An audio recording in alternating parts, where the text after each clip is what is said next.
కృష్ణా జిల్లా గూడూరు మండల సర్వసభ్య సమావేశం రసాబసాకు దారితీసింది. తరకటుకూరు సచివాలయాన్ని ప్రభుత్వ ఉత్తర్వులు లేకుండా ప్రైవేట్ భవనంలోకి మార్చడంపై స్థానిక ఎంపీటీసీ ఆగ్రహం వ్యక్తం చేశారు.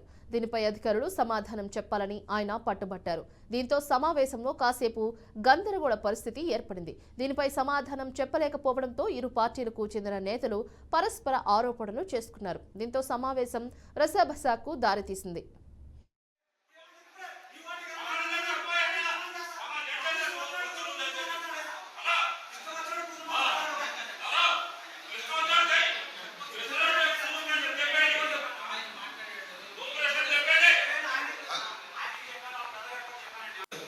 అతను రెంటెడ్ ఫ్రీగా ఇస్తానని చెప్పి ఎవరికి ఇప్పుడు అడిగాను మీరు ఎప్పుడు ఇప్పుడు చెప్తున్నాను ఎంక్వైరీ కూడా చెప్పాను